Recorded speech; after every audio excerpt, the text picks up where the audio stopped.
Our next guest empowers women to show up and own their financial journey with courage, confidence, and wisdom. Jayne Ellegard spent 34 years managing wealth for individuals and families and then made the leap to entrepreneurship. She is the creator of Elegant Wealth and passionate about helping women take ownership over their finances, reduce financial stress, and gain more clarity about their future. Jayne joins us live on Skype with 3 tangible steps you can take right now, like starting tonight, to get control over your finances. Jayne, it's really nice to have you on Twin Cities Live. Welcome.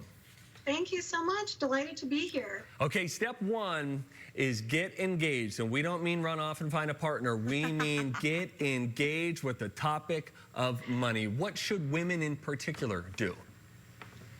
Well, just bringing up the conversation at the dinner table, asking whoever it is that's handling your money, what's happening with it and what are we doing? And, or calling your financial advisor or financial planner if you have one and asking a question about something that you haven't understood but haven't wanted to ask. Or even better, bring it up with your girlfriends. As women, we learn from each other and we talk about things, and that's what makes us feel like we're normal, that, you're experiencing this and I'm experiencing it, and so we're all together in it. But we don't talk about money. Well, we don't. It feels taboo. It feels personal. So how would you suggest you go about striking up that conversation if you've never talked finances, kind of nuts and bolts and the stresses that it presents in a relationship with your girlfriends? Do you just say like, all right, I'm going to get awkward here, but I want to talk about this? Yeah, absolutely. Just say, I know money has always been a taboo subject, but I keep hearing that we need to learn about it and we need to start talking about it. So, let's have at it. I think it's really interesting to talk with your girlfriends in particular about how different couples handle their finances. And we actually talk about that a lot in the Twin Cities Live office with, okay, so you guys are married, so how do you do this and how do you have things split up and all of that? And it gets to be really interesting, but there is something that can get tricky, which is your money values and your beliefs. Some people might not even know where those lie because they just think of money as a little bit of like a necessary evil. Like I have to deal with this, I have to have it, and I feel like it controls me more than I control it. Yeah, and that's, I think it's one of those things that we haven't ever really thought about. But those messages that we heard growing up are deeply embedded, and we're making decisions today based on those messages that we heard. And so why not take a step back and actually try to understand why you approach money the way you do and why you feel about money the way that you do, because money is very emotional. And so taking the time to really understand, I share the story, my dad told me, marry a rich man. And, so the message to me was money must be good, but other people heard money is bad.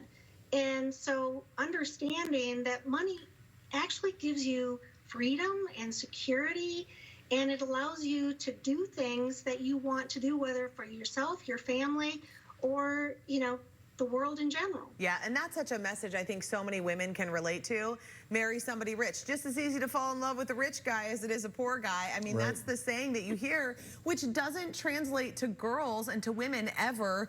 You're capable of making your own money. It's you better be like as pretty and sweet as possible so that you can attract somebody a sugar rich. daddy. Yeah, I mean, that's it. I'd love to, Jayne, that you say we have to stop sending ourselves these negative messages. I mean, listen, raise your hand if you're watching at home right now and you have said something like, I'm just not good with numbers. And you say instead, start telling yourself, I'm smart and I am perfectly capable of growing my knowledge in this area. That seems elementary, but that is where people are stuck, because we all have these self-limiting beliefs. And so many people say, oh, he handles the numbers. I'm just not good with numbers. And that's a lie.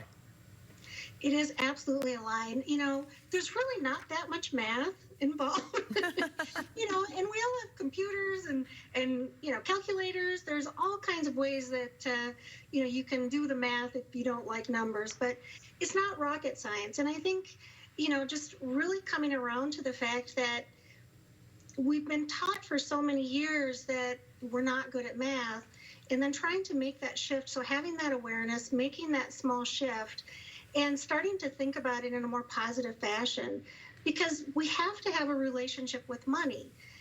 Most of us have an interaction with money daily. Yeah. And so why not have a positive relationship with money versus a negative one? It's such a good point. I like this advice of choosing a financial number that you want to learn about. Like if you start to feel overwhelmed by, well, how am I going to figure out everything? Just pick one number. Which ones do you recommend that we might want to start with? Well, my favorite is your net worth. And that's kind of a lot of numbers rolled into one. But that one is really one that you can use as a benchmark or a gauge to really help you move forward and gain financial confidence. Because if you know that number, that net worth number, it's really going to allow you to know, where am I at today?